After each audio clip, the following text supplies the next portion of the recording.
All I know right. that the guy left. So Okay, so it sounds like it might be the same. we're here for GodFit health class, and today we're going to be talking about foraging, and we're going to also be continuing to talk about natural herbs and medicine. So a couple things. With foraging, it's very, very important to wear gloves and to do your research on the species of plant. For instance, you might be foraging and you're like, is that an aster, asteraceae family, or buckwheat family, which is Polygaceae? Which is important because if you have allergies, including like food allergies, this can affect you. Someone with celiac disease might not want to use anything in the buckwheat family because it's buckwheat. And so another important aspect in foraging is you need to understand the similarities and the differences between look-alike plants. For example, Queen Anne's lace and poison hemlock look a lot alike. And I can can you want to show this on the camera real quick in close up? So the Queen Anne's lace and the hemlock look very, very much alike. One is very, very good for you. The other can kill you. And we do have some at the church that is the poisonous kind, so we'll show you later what the bad stuff is like. Things to look for with identification are the shape of the leaves, the texture of the leaves, color of leaves, is the leaf hairy or not, any other pattern that is unique to that plant. Stem color, thickness, hair, no hair, and are the flowers the same color? And does this match up to the season which this should grow during? And does it match up to the environment it should be growing in? So those are some things that can help confirm whether you're looking at the right plant. So one of the safest plants that I've foraged so far is called lady's thumb. And so lady's thumb, the scientific name is Persicaria maculosa, which is part of the Polygonase, I can't say it again. Anyway, it's part of the buckwheat family, which I actually just learned that when I was re-looking at information over lady's thumb. I don't have celiac disease, so praise God for that. Because otherwise I could have gotten really sick because I didn't have that information. So this is some dried out lady's thumb, and we're going to use that in a tea later. It's really, really good for clearing your sinuses when you have a really bad cold. When you get that junk trapped in there that the regular cold medicine does not get rid of, it's perfect for that.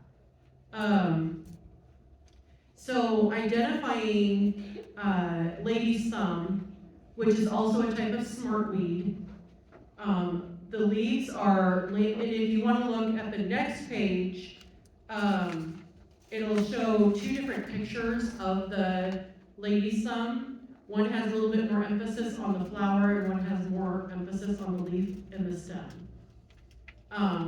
The leaves are lance-shaped, and they are 2 to 6 inches long, often with a dark thumbprint like blotch, smooth or slightly hairy, with fine hairs on the edges. The stems are reddish or green and erect to sprawling with swollen joints. And the sheath is a papery brownish sheath at the base of each leaf stalk, fringed with bristles. The flowers are little, small, 1/8 of an inch, pink to whitish, cluster in dense, spike-like formations. and they form straight on the stem. And then the seeds themselves are shiny, black, three-sided. And this does reseed itself at the end of each year and multiple times throughout the year. A lot of people consider it an invasive plant. You'll see it a lot in gardens, fields, sidewalk cracks. But it grew in my backyard last year, and I was so excited because I used it all winter this year for every time I got sick. I made a tea with it using like that and some mint and a few other things. Oh, did we go dead?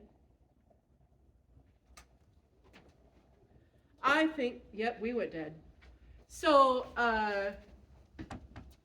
anyway, it is really, really, really helpful during cold season, and it grows during the summer to fall months, about between June and October. So if anybody wants to try some of this, I've got this, and I've got elderberry, which is also super helpful for cold and flu-like symptoms. Immune boosting. Yeah, it's very immune boosting, that's right. And so I kind of picked this up specifically to pair with this. And then I also brought, where's my hibiscus? I also brought my hibiscus, which is also immune boosting and great for giving your tea flavor, especially if it's an earthy tea that you don't like earthy teas. Add some hibiscus. Is hibiscus good for respiratory? Or is it the one that you use for sore throat? That I don't remember. Because I know I have it in one of the teas I have at home, I just don't remember what I want to say it's respiratory. That sounds right. Yeah, I want to say that the hibiscus is helpful with respiratory because the hibiscus is one of the things that I put in my cold tea. She's still that little girl, isn't she? But yeah, it's really helpful. So I'm gonna, I don't know how to do this. Can you hold? I'm like, I'm gonna have Gart talk right now while you're making teas, is that okay? Yeah. That way we can kind of move on, we are gonna go outside as well, guys, and do a few things, so, there you go. Okay, so I just kind of wanted to cover a few essential oils while they're dealing with basically the actual plants and that sort of thing. I basically brought some of the oils that we use, and if you want to pass them around. Oh, yeah. The top three that's basically used for home use is lavender. That one is good for relaxation. You can like put it on dryer balls, put it in your laundry, and then basically you go to bed at night, spritz it on your bedding, and yeah, it'll make you wind down real quick and get all cozy and fall asleep. It's supposed to help with stress and obviously if you're getting a good night's rest because you put that stuff on your pillow, then you're definitely gonna feel better when you wake up in the morning. It says that it's gentle, it's really beginner friendly, so people that aren't very comfortable with doing essential oils yet, it's one that you want to try just because most people don't have a problem with it. It's not too strong, it's not something that's going to make you want to gag or anything. There are some oils that, I mean, they're really strong, and those are the kind that you want to put together with other oils and kind of help bring them down to where they're more manageable. The second one is peppermint oil. That one is good for boosting your focus and your alertness. I've literally used it on my stomach, just above my navel, to help with upset stomach. You got to be careful some of the things that you try though, especially on the internet, because there's different things that you can do to manipulate your body and make it recognize techniques to like try to alter the way your body feels, and I made the mistake of trying to do the oil with some sort of little spot on my belly to rub, and let's just say it fixed my belly and everything started flowing great. I just wasn't ready for it. That's the clean version. So peppermint oil though is good. It also helps with headaches. If you put a little bit on the temple of your of each side of your head, it will help basically alleviate headaches. You can use it for foot soaks. That's already looking good. Yeah. And it smells good too. And then the third is tea tree oil, or also called melaleuca oil. And it's actually one of the older oils. It was used, and I don't have it in my notes, but I do remember at one time learning that it was used in the war as an antiseptic. So back when the guys were out fighting, and if I remember right, it was more or less kind of discovered in Australia. The guys are out fighting, they get hurt, and they found that this plant could be used to help basically take away the infection from their wounds and stuff like that. So tea tree oil has lots of uses, but that is one of them. It also can be used for cleaning, clarifying your skin, and taking care of scalp problems. We've used it for like head lice. The stuff will kill them little critters, and then you don't have to buy the expensive stuff at the store or worry about toxic things at the store that could make you sick. It's also really good for fleas. There you go, for fleas too. Well, Cut, scrapes, burns. all the little bee critters. stings, like so many things. So, so those are the top three that basically I had looked up. And then I gave a sheet to get passed out. And the reason I picked that sheet was because Smells good. this is a class about God. And basically, back then, the oils weren't processed into little jars, but they dealt with the natural plant, like Chris is teaching us. And basically, there's a list of different ones that they used back then, and the meaning of them. Some were used for cleansing the home. Some were used for just trying to do symbolic things to honor God. So there's a whole list there. There's two of them that are associated with Easter coming up, and that is frankincense and hyssop.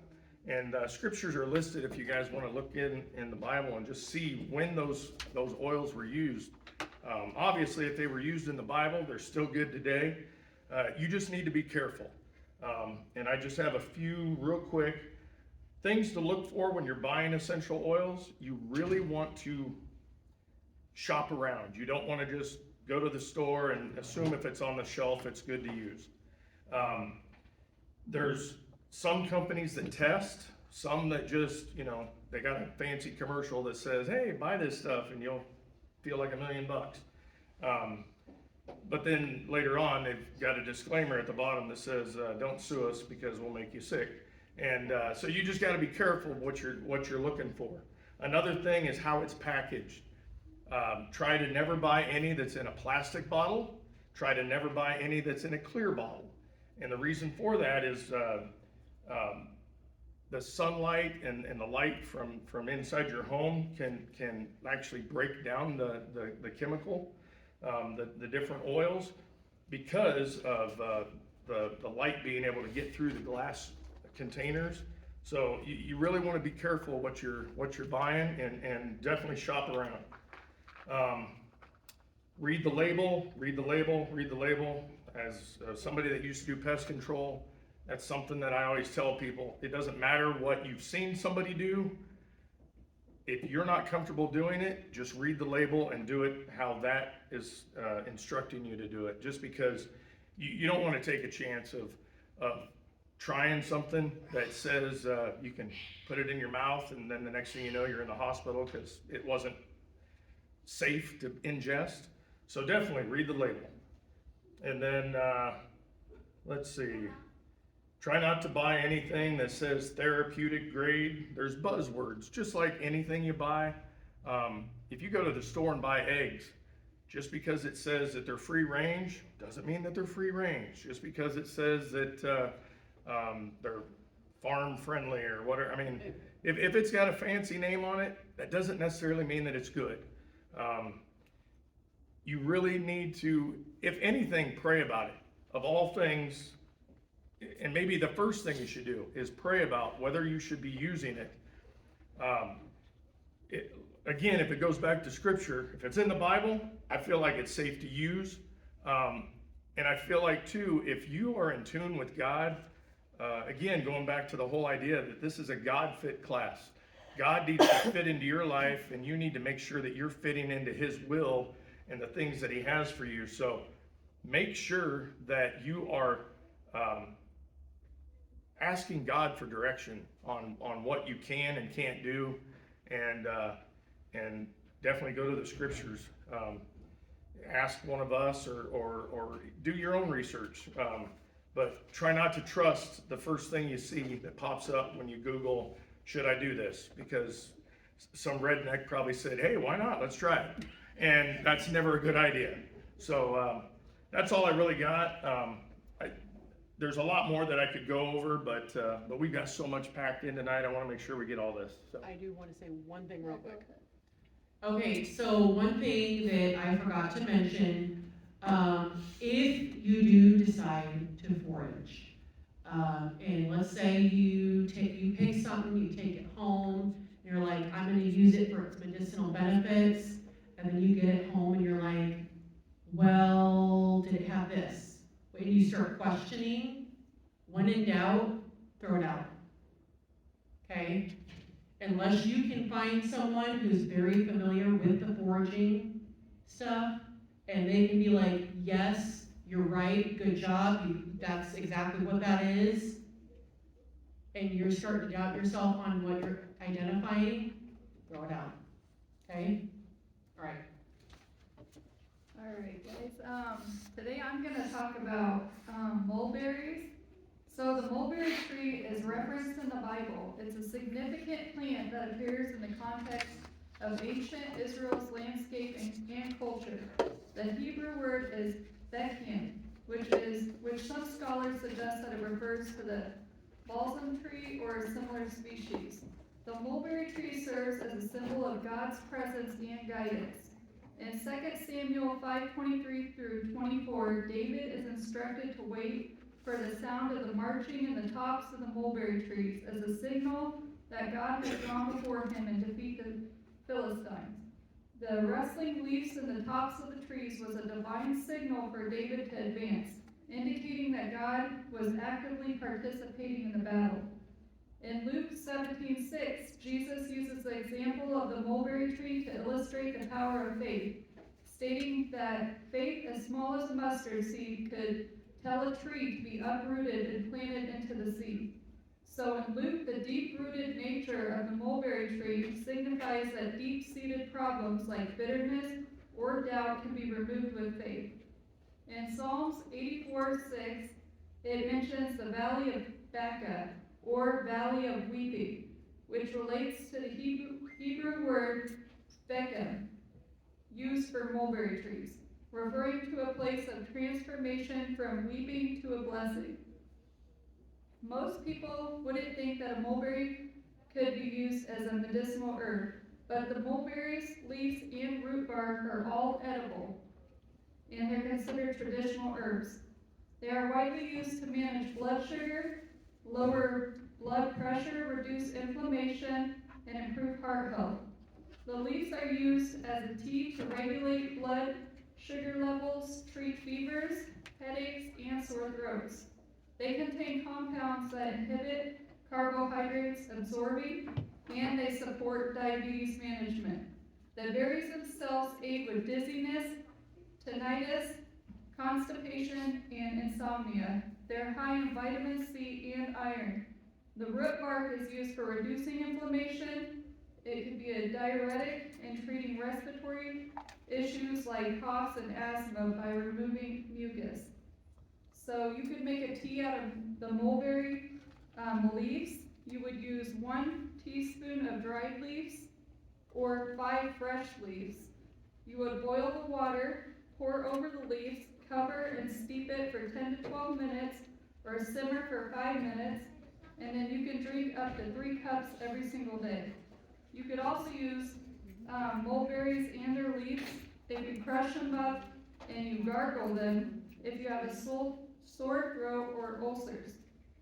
You could do a tincture where the leaves can be made into a tincture for respiratory issues, and the berries can be used in tinctures to treat blood disorders. Dried fruits. You can dry the fruits and add them to smoothies with turmeric, ginger, or lemon for a healthy snack, kind of like a raisin. There are a couple of medication interactions. Mulberries can lower blood pressure and blood sugar, potentially interfering with hypertension of diabetes medications. High doses can cause diarrhea, constipation, dizziness, or bloating. So just use them in moderation, but we're actually gonna let you try this tea, and then we are gonna go outside. And I do wanna show you guys something that we have at this church that's outside that we're gonna forage for today, so. Would anybody like to try some of this herbal tea? And do you wanna talk about which ones, or what it is? I mean, so I put hibiscus in there, which is good for respiratory, and elderberry, which is good for cold and flu type symptoms. And I put the lady's thumb, which is also good for, it's an anti-inflammation, which is why it works so well with the sinuses.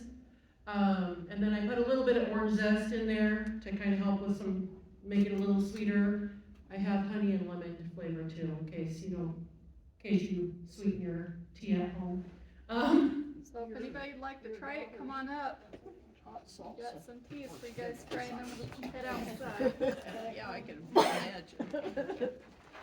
Your eyes are probably, yeah, watering. Yes. What?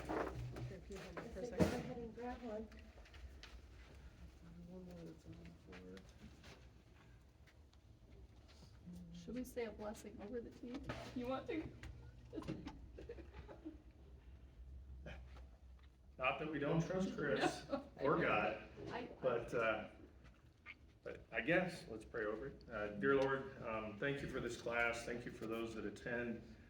Lord, bless the learning that we're doing and giving to those that watch this and come to the class. Lord, may these herbs and the fact that you created them, may they have just a significance in the work that they do on our body to help us be healthier, to live a better life for you. And we just ask that you bless it in your name, amen. Amen.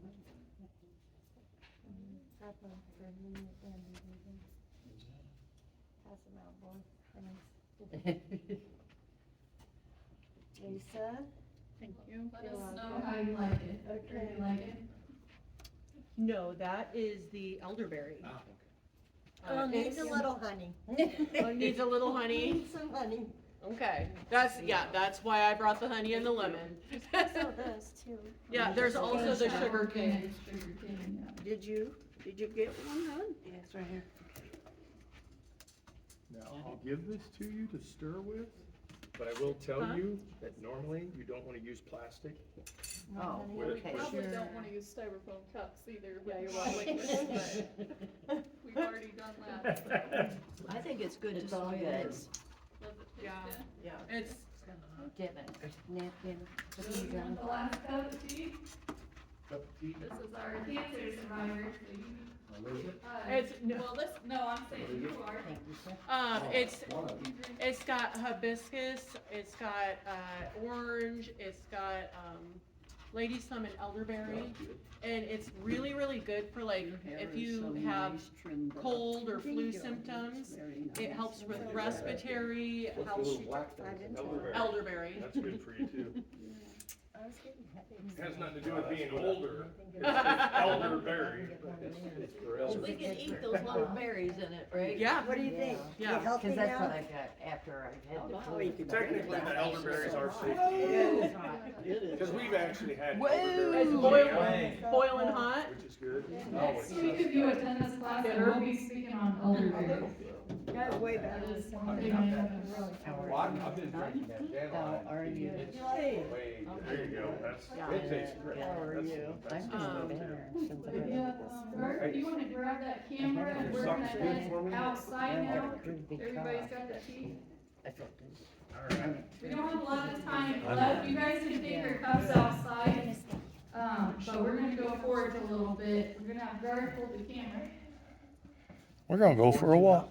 No.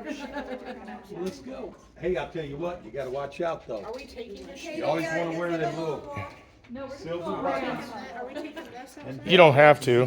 No, you don't need to take Oh, you got anything. it. No, okay. Just your drink, maybe, if you want it. Leave that here, and I'm gonna grab my phone just to show you a couple pictures of things we keep.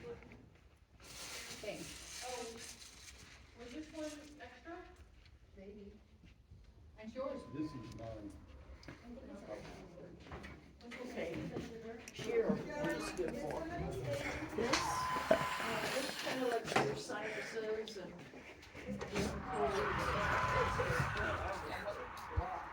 Sorry, your mom's having us come out to forage in the grass, and we're gonna eat bugs. And no, I'm just kidding. But somehow she snuck out and didn't get in front of the camera. Cameron? All right, let me catch up with her. Now, we might see some kids playing. Well, we already saw two young girls getting upset that they were on camera.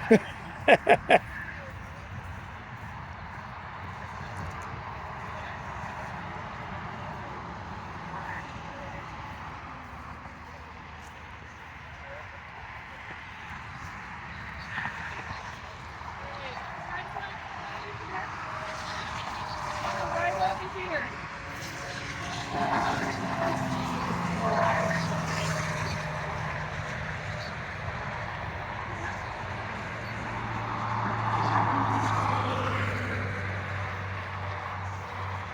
If you guys look at all these trees along the fence, can anybody guess what these are? Besides trees. These are all mulberry. Our church is covered in wild mulberry trees. There's 3 types of mulberry trees. There's a black mulberry, a white mulberry, and a red mulberry. These ones are not the white one, but they are either the black or the red. But obviously they haven't bloomed yet. It's still a little early for that, but I just wanted to show you sometime this year we can come out here and pick mulberries and do some fun stuff with that. So that's one of the things that I noticed in this church. You're gonna have to speak louder. You don't have a microphone and you got the interstate. Hopefully they heard me. I was saying these are all wild mulberry trees Okay. along the fence and stuff. And I guess we can look for a couple other things. I'm going to read you off a couple things that we'll be looking for. There's wild onions. In Altoona, Iowa, there's wild onions that we can be on the look out for. There's stinging nettles. Does anybody know what that is? I can show you a picture of them too.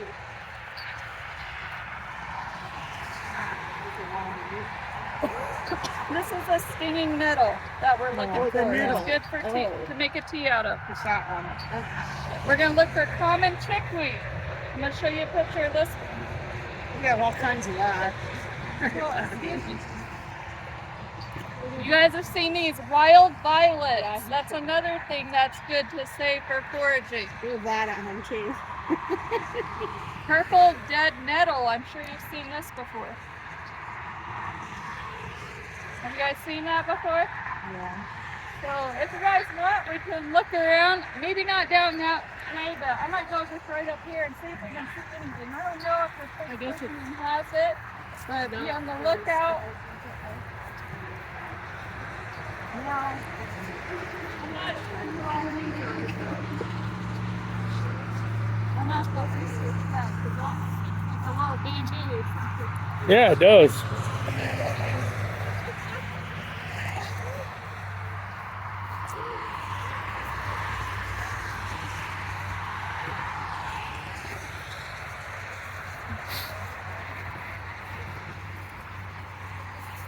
It is a nice day out here.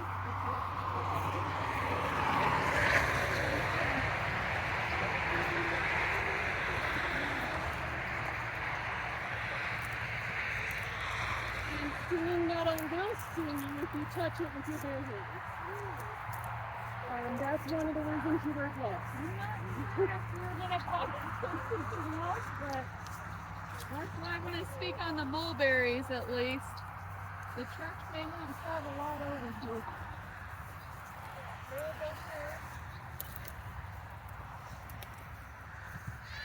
Yeah, maybe a little bit too early for things to come out too.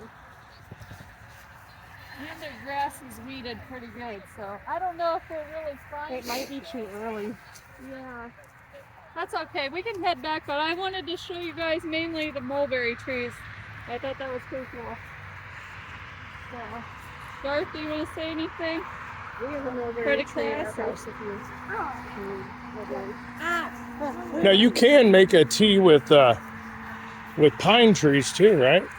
I honestly don't know that, but I'd have to research that, but maybe you'll have to see next week for us. But I don't know on that. I say I feel like I heard, especially during COVID, that pine tree tea or something was supposed to be helpful. And Well, guys, we might not find the stuff we're looking for now, but we can come out again when it's starting to get warm now, so we might find other stuff in the future, but I don't think there's a lot here in this area that we're going to find.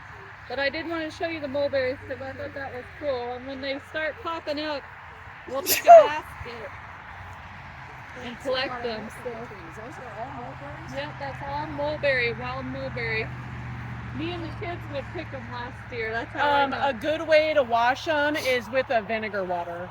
Yeah, that'll get out good. Get the little, whatever they are that attach themselves Now, inside. I do want to say something about mulberry trees. When you get to the root bark, the only root bark that you can use is on the white mulberry trees. You don't want to use it on the black or the red. And then in order to get that, you would get a small branch, like I'll show you an example. You wouldn't get a big thick branch like this. You would get a smaller one like this. And basically you wouldn't want the outer bark. You'd use a knife or something, scrape that off, and you'd get the inner bark, just some scrapes of the white bark inside. That's how you get the root bark. And then another thing, the leaves on mulberries, they're edible. Every part of that plant is edible. You can use a big leaf. It's almost like a spade shape. And you can wrap your, like say you're in the wild and you caught a fish. You can wrap your fish in that mulberry leaf and then cook it over a fire, and it gives it good flavor. That's not in mulberries. And if you want to collect mulberries from a tree, but you don't know how to get them down or don't want to get all messy, you would put a clear tarp or a clean sanitized tarp down below the tree, grab a big branch and just shake the tree a little bit, and all the ripe mulberries will be a nice dark color like fall, and they'll catch on the tarp. So. But anyways, that's it that I have. Do you have anything else? that's it. All right, thank you everybody. Bye. Bye.